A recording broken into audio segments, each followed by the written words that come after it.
According to Genesis chapter 8, when the floodwaters began to recede, the ark came to rest on the mountains of Ararat.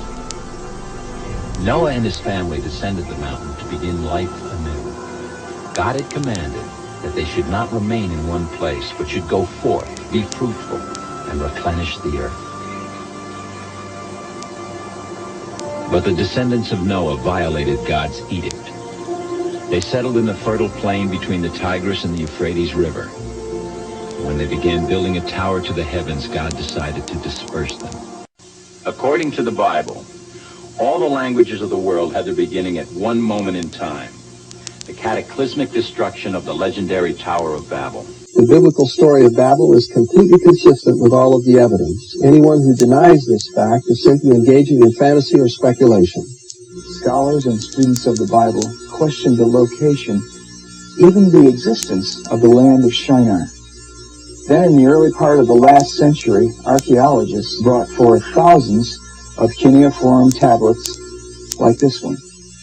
On such tablets from Egypt, Syria, and the Hittite and Hurrian kingdoms was the name Shinar in various pronunciations. The land where the biblical story was set was here, in what is now Iraq.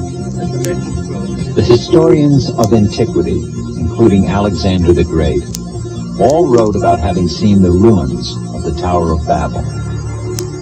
There have been innumerable archaeological digs over the past 100 years that have unearthed the great treasures of Sumer, Assyria, and Babylon in Iraq. The Beers Nimrud site at Borsippa has been favored by many archaeologists as the Tower of Babel.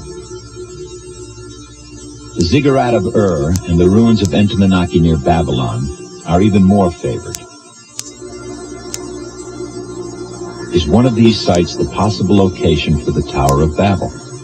The strongest body of archaeological evidence, combined with the biblical account, favors the location of Entomonachi, which is in the country of Iraq, in the city of Babylon, 50 miles south of Baghdad. This site was recently featured in a Reader's Digest reference book as the probable site for the location of the Tower of Babel.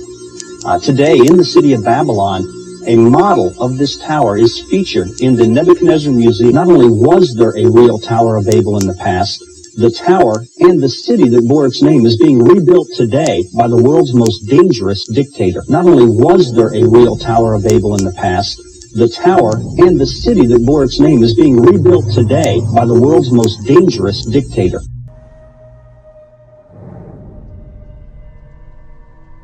Simply stated, there is no doubt that Saddam Hussein now has weapons of mass destruction. Weapons of mass destruction. Weapons of mass destruction. Weapons of mass destruction. Weapons of mass destruction. Weapons of mass destruction. Weapons of mass destruction.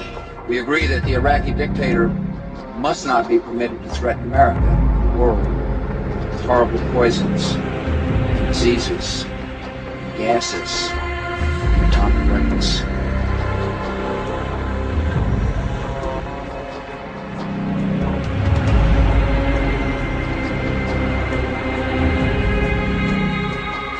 Evidence from intelligence sources, secret communications, and statements by people now in custody reveal that Saddam Hussein aids and protects terrorists, including members of Al-Qaeda.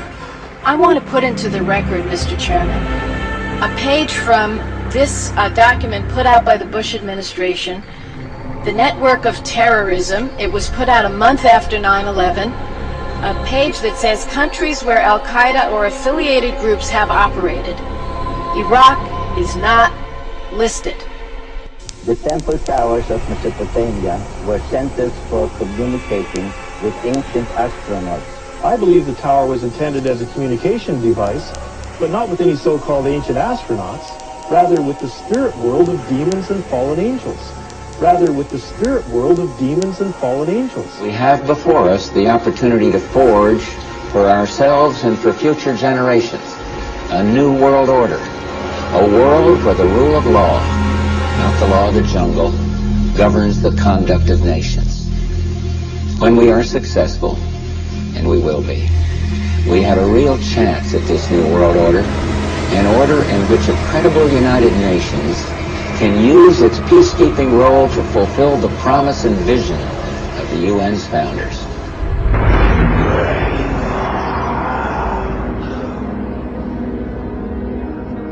We can exclusively reveal that George Bush Sr.'s occult name is Magog, which is the name of the evil army commanded by Satan to visit Earth and destroy the kingdom of Christ.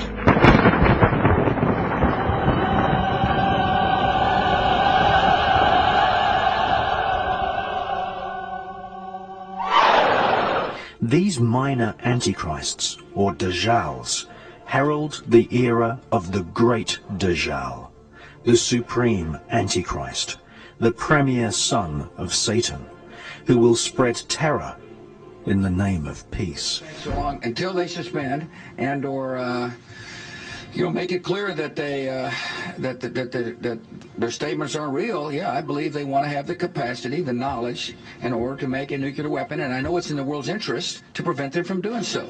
I believe that the Iranian, if Iran had a nuclear weapon, it would be a dangerous threat to world peace. We got a leader in Iran who has announced that he wants to destroy Israel. So I've told people that if you're interested in avoiding World War III, it seems like you ought to be interested in preventing them from having the knowledge necessary to make a nuclear weapon. And I take the threat of Iran with a nuclear weapon very seriously.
Let us reason together.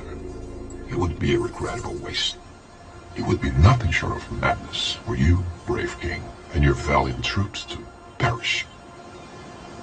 All because of a simple misunderstanding. There is much our cultures could share. Haven't you noticed? We've been sharing our culture with you all morning. Yours is a fascinating tribe. Even now you are defiant.